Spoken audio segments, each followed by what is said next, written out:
Hi. More so than anybody I've ever known, including my favorite authors of all time, Dr. Ananda Kitish Kumaraswamy, who knew 27 languages, wrote many, many dozens of books and thousands of articles, including that of Plotinus. Very, very brilliant men. Neither one of them studied both physics and metaphysics, anything, and I'm not lauding myself, if you pause for a second, if you think I'm like tooting my own horn here. Studied both physics and metaphysics, anything even close, nor is there any implication to that effect, as much as I did have sacrificed a lot to do that. And the more you do, of course, physics and metaphysics are just opposite sides of the same coinage. You know, the head and the tail, they're both part of the same coinage, which, of course, its substrate is the silver. The interconnectivity of absolutely everything is incredibly astounding. Absolutely. Principle and attribute. First two digits of the Fibonacci sequence are 1 and 1. It's not like a second one or an additional one other than the first one. It's the attributional side of the principle, like light and illumination. Vidya and avidya. Vidya is wisdom or gnosis. Avidya is agnosis. It's no different than saying light and illumination. Principle against the attribute. The secret found by me in Plato's Republic 509d to 511, which does not belong to Plato, it belongs to Pythagoreans before them, is a principle against the attribute. Ultimately, it's all reducible to 1 over phi to the power of negative 3. I've got it tattooed right here on the inside of my right wrist. So it's principle over attribute. Yeah? 1 divided by phi to the power of negative 3 equals phi cubed, and within that is the totality of everything, the cosmos athithos and the cosmos noitos. In other words, the physical, demonstrable, phenomenal universe and the substrate universe, i.e. the noumena, the subject, the things that you can't hold in your hand and look at underneath the microscope. You have phi, 1, 1, and 1 over phi, which equals 4.23606, or phi. It's absolutely astonishing. You can actually apply genuine metaphysics to, physics to metaphysics, talking about light, the extrinsic side of light, that loss of energy or inertia, which has a cyclic rate, manifests as this demonstrable bubble or volume of the transverse electrical magnetic, which has a set frequency and a set wavelength. This means that true liberation or true transcendence would be the removal of that transverse. And of course you then lose frequency, then it wouldn't be light. What would be light without illumination? Well, in a crude analogy, it would be, imagine like a battery in the basement powering off everything in my house. A perfect battery that never loses energy on its own. It would just be turning the light switch off. It's like, oh, where's the light? Well, it's in the batteries down there in the basement. It's charged as pure potential. In that case, of course, it would be demonstrable because the batteries have a volume. People don't get it when I say, well, the ether is inertia. Inertia is the ether. It's like, well, I don't get it. Well, it has no Cartesian value. It is the substrate. Yeah, it's not energy, because human beings always have everything upside down and backwards regarding energy. People see energy as like wood burning or a giant mushroom cloud from a nuclear fission device. That's not energy. That's equivalent to illumination, the loss of that energy. That is force in motion. That is force itself. Force of what, by what, and due to what. In other words, the extrinsic side. That would be the euristostaios, or the extrinsic principle of the absolute. Anyway, of course, the point of life is reproduction. This is true reincarnation that people don't get. They talk about reincarnation. All Vedic, Upanishadic, Rig Veda, Athura Veda, Samaveda, principal Upanishads, even Advaita Vedanta, that reincarnation is seminal. In other words, you pass on your genes and your genetic material to the one after you. That, unfortunately, is what people confuse with Punabhavati, or again becoming, i.e. Transmigration, or what the Greeks referred to as polygenesis, which is not personal. Bob, Sue, and Larry, don't hop from one body to another, life after life. It doesn't work that way. That psychophysicality, which makes up the consubstantial consciousness, goes no further than the existential life. The point of life, of course, is reproduction. The point of wisdom is transcendence. A lot of people just want to feel better in life. You know, they want to pay the bills, and they don't want to feel so stressed out, and they do all these practices. They may say, oh, it makes me feel so much better. It's like, yeah, it does, but that doesn't grow wisdom, and it has nothing to do with transcendence. But these people are materialists. Most people are materialists. Well, I'm only in this to feel better. It's like, you know, you could get like pills from your doctor if you just wanted to be like mellowed out for the rest of your life. Like, hey man, no problem. Hey bro. Like loose as a cooked noodle, right? Hey man, I know I got a lot of bills, my taxes are due, but it's all cool, man. I ain't worried about it. It's like, what are you taking? Well, my doctor prescribed this stuff, and it's in a little bottle. I don't bemoan anybody wanting to feel better in life, but that is not wisdom, and it has nothing to do with connected to transcendence. People want replication. People, unfortunately, suffer from spiritual materialism. I'm surprised most people don't know what spiritual materialism. People are, of course, clinging on to existential things. They buy things that think will make them happier, and it doesn't. And what happens, unfortunately, is that your possessions end up possessing you. Yeah, they do. You have more stuff, and you pay more bills, more credit card debt, more loans. I got more stuff and a bigger house and a nicer car and a gold Rolex. Yeah, but now I can't stop working my butt off 7 days a week. A lot of people are there. Wisdom's goal, of course, is always less of same. Wisdom is just a fancy word to refer to self-proximity. Wisdom, ultimately, in our transcendence model of light and illumination, would be removal, of course, the attributional state of the frequency and the wavelength of the manifestation of that transverse electromagnetic, because then it has volume. This is nothing other than an incomplete torus, just like a DNA molecule chain of someone's existential nature. Everybody's seen like a stairway of a DNA. Well, that's no different than the frequency of light, whether the cyclic rate is extremely high or extremely low. You have phenomenal manifestations of the loss of energy, and this is the reason why the dielectric actually pulses in and out of existence. Yeah, this is what they refer to as a photon. Unfortunately, we have rarefactions, which would be the disambiguation of the so-called photon, and then, of course, with the disambiguation or the vanishing of the so-called photon, which doesn't actually exist, you have the manifestation of the transverse electromagnetic, and with the erasure of the transverse electromagnetic, where they actually know at the axis of light's propagation, then you have the remanifestation of this thing that they unfortunately call a photon. There's no such thing as a photon. It's just a compression of the dielectric circuit of light. In other words, like another manifestation of pearl on the necklace of this coaxial circuit that we call light. Anyway, there's a neat word from the ancient Pali, and it's called udam soto. By the way, you know, so far as the stream of life, analogously, which of course this is a common reference in Sutta, Digha-Nikaya, Majjhima, Samyutta-Nikaya, and Gottara-Nikaya, Kudaka-Nikaya. By the way, this is a pre-sectarian corpus. I know you don't know those 5 books, but they're ancient, datable back to the 4th century BC, basically 2,500 years ago, more or less. They're actually talked about on the 13th Rock Edict of King Ashok. So it's definitely datable back to the 4th century, where he talks about Panch Nikaya, or the 5 Nikayas, the 5 books of pre-sectarian. I don't like to use the word Buddhism. The term didn't even exist until the 16th century.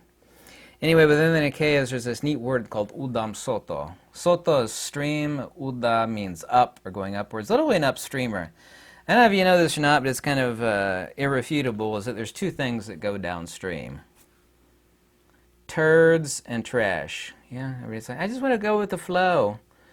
I was like, well, yeah, that's what most people do, and I certainly don't judge you for it. But, I mean, you can't say that you're floating with the turds and the trash down the stream and you're somehow on a path of wisdom. Udam soto literally means an upstreamer. Yeah, goes against the stream, and this requires effort. This is the actualization of what is merely potential. You know, a lot of Zen, unfortunately, are already enlightened. Well, if you already are, then there's no need to try to seek illumination or transcendence. Anybody like to give a few important passages? Because me and my buddy, I think he's dead now, unfortunately, a very brilliant guy, I haven't heard from him in ages. We talk about creating a comic book where you could take these 5 enormous corpuses of text, like a Digha, Majjhima, and Gottara, and Kudaka, Nikaya, Samyutta Nikaya, too. and stick it into a comic book, because people's lives, nobody has a good attention span. You can't spend 25 years translating ancient Pali like me, digging through all this stuff to arrive at the paraphrasable core of what something is. Yeah? In other words, you can stick it in a comic book. Just a few passages, and I'd like to talk about that shortly afterward. The Tathagata, by the way, agata, past tense, meaning having arrived at. Tat is a reference to that, or brahmana, the absolute, means you've arrived at the absolute. It's often, unfortunately, translated as thus gone one, which is ridiculous. It means someone who's arrived at the absolute, stands at the nexus, the source waters, in the case of Udam Soto. The ultimate fruit of wisdom, of course, would be the conclusion of someone that is going upstream, Udam Soto. And that, of course, would be standing at the headwaters of the Absolute, hence the word of Tathagata. So that's what that word means. The Tathagata is a designation for Brahmabhu, become Brahman, i.e. the Absolute. The well-centered nous or chitta, spiritus sanctum, not really mind. In English, that's a bad word. Mind, brain, and consciousness are kind of one thing in English, so English is a problem when you have to explain consubstantiality between consciousness and nous or chitta or spirit. The well-centered chitta is the path for attainment of the Absolute, Samyutta Nikaya 4.118. This is immortality, amata or amrita. That being the thoroughly liberated chitta, suvimuta chittasa, which does not cling after anything, anupadlaya, lack of clinging. Majjhima Nikaya 2.265. This said, this is the liberated chitta, nous, or spiritus sanctum, which does not cling after anything, means nirvana. In other words, nirvana is the suvimutta chittasa, which doesn't cling, the thoroughly liberated spirit, which doesn't cling. Kind of tell you something right there, right? Clinging would be reaching out, right? Clinging. I want this, I'm this, I'm that.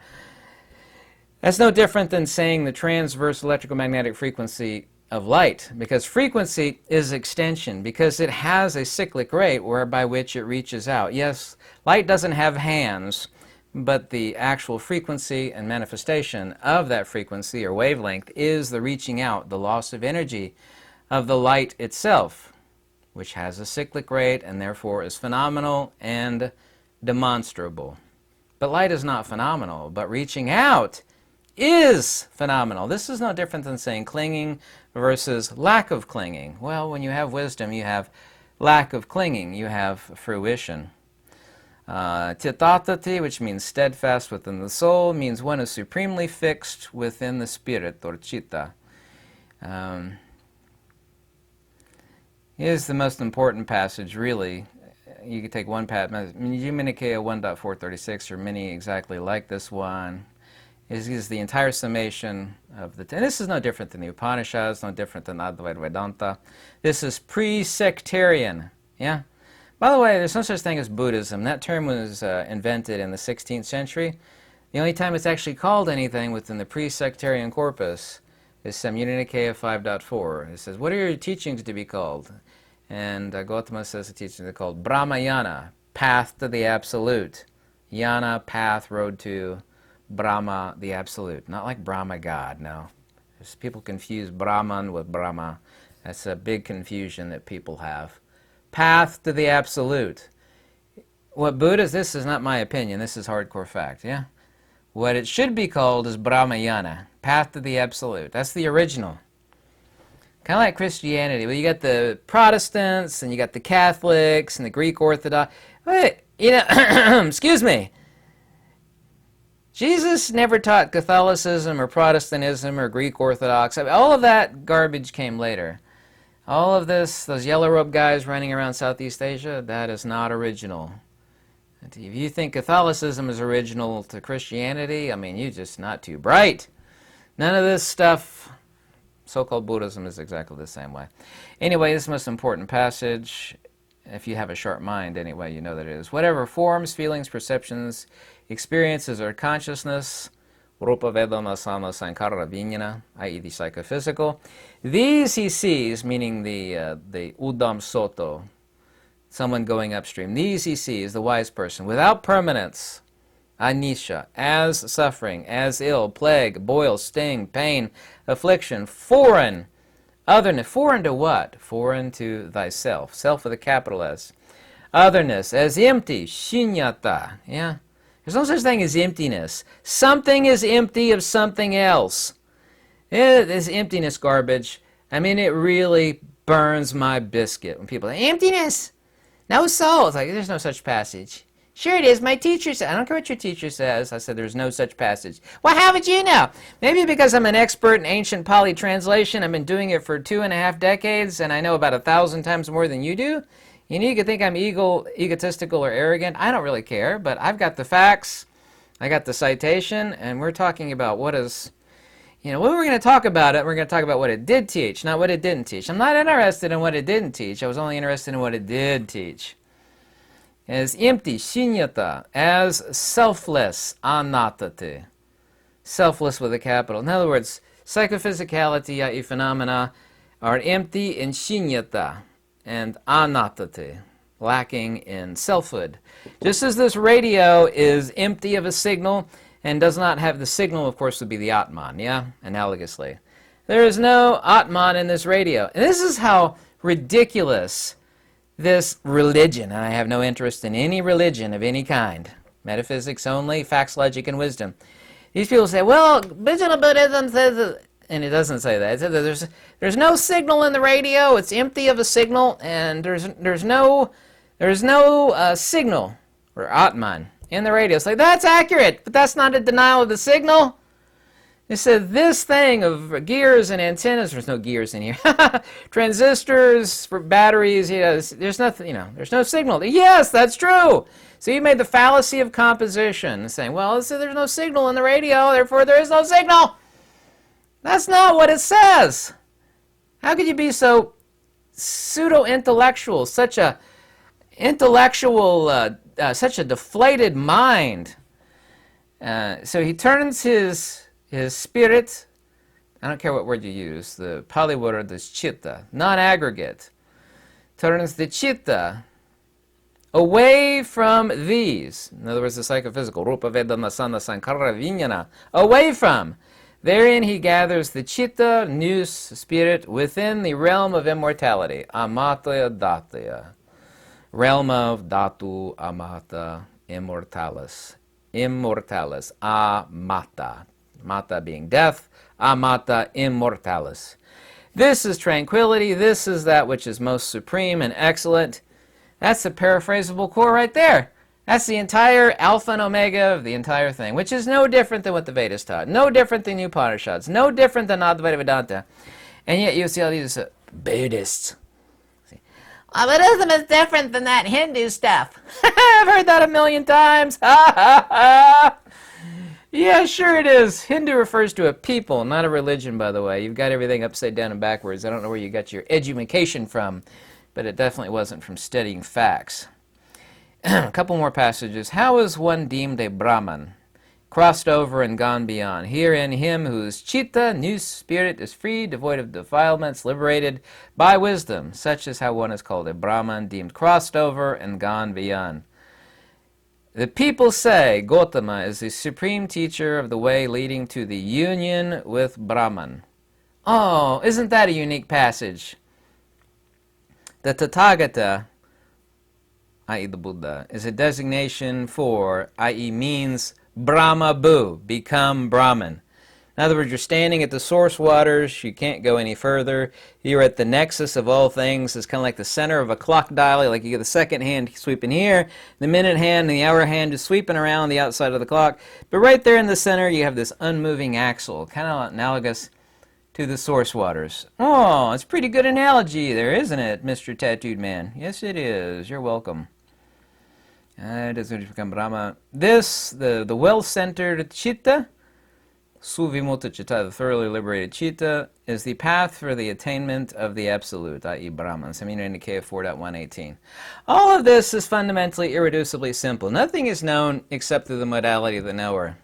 This idea by other people, they want it to be unique. Oh, Buddhism is unique. It's different than that Hindu stuff. It's totally not my opinion or feeling or belief. It's absolute twaddle, poppycock, and nonsense. Absolute hardcore rubbish.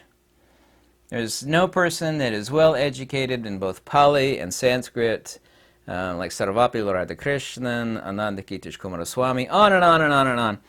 In other words, extremely well read in the Vedas, the Upanishads, Advaita Vedanta, the Gita, and the Nikayas, Digha Nikaya, Majjhima Nikaya, Anguttara, Kudaka, Samyutta Nikaya. None of these people would ever say something so demonstrably unintelligent. But if you type in Anatta or Anatman on an internet search, this is what will come up.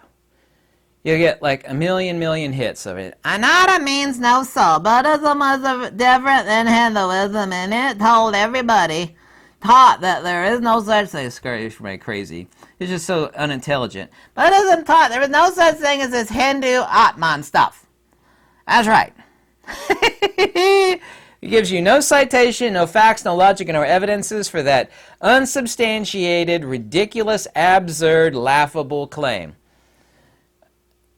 Because that belief is within a nutshell of a religion called Buddhism. It's like, does it teach that anywhere within the Nikayas? Sure it does not. It does just the opposite. Buddhism differs from Hinduism, and it taught that there was no soul. Well, there is no such passage. I know all 576 occurrences of that word, all 22 compounds of the word anatta. Anatta is just a Pali word for anatman. There is no such implication. It is as stupid as if I said, this radio is composed of resistors, battery, antenna, an analog digital converter, and some other electronic garbage, but inside there is no signal. And then, like, stupid people listening to that would go out and tell about, meaning me, if I said, well, that Ken guy said there's no such thing as a signal.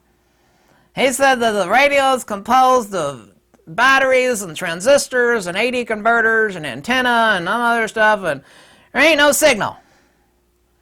Excuse me, I said no such thing. Fallacy of composition. What old fat bald Ken here said is that Rupa Vedana Sana Sankara Vijnana, the psychophysical, analogously of the radio. None of those things are the signal, because there ain't no signal in the radio. There ain't no real fire in this iMac. Is anybody stupid enough to think that fires don't exist? This fire is nothing other than a mirage. It's just like a digital fart in the wind. You know, it's composed of hard drive and processor and blah, blah, blah, blah, blah. All of that is true, but that is not a denial of the fire. Nor is the saying that there's no signal in the radio a denial of the signal. Nor is saying the psychophysical, and by the way, the Upanishads say the same thing. There ain't no soul in the body, because there ain't no soul in the body. It is so stupid to compose and believe such nonsense. Well, I say the body is forms, feelings, perceptions, impulses, and consciousness, but there is no soul. Those things are not the soul. That is exactly right. That, however, is not a denial of the soul. See, this is a reason why I have no interest in religion. This is religion down here, and this is metaphysics up here. Here and here.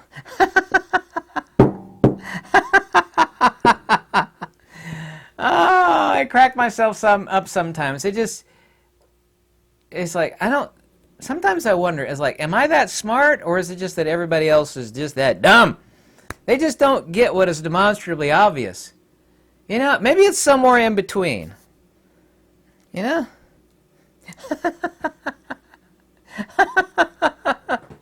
If there were no such thing as a soul, liberation would be impossible. Amata Adati, the realm of immortality, would be impossible. All these things would be impossible. And yet, here we got religion versus metaphysics, folks. I think I made that abundantly clear. Hope you like this video. If you want to contact me, my email's in the description below. Any donation is always very warmly welcome and greatly needed, to be honest with you. But have a great week. Goodbye.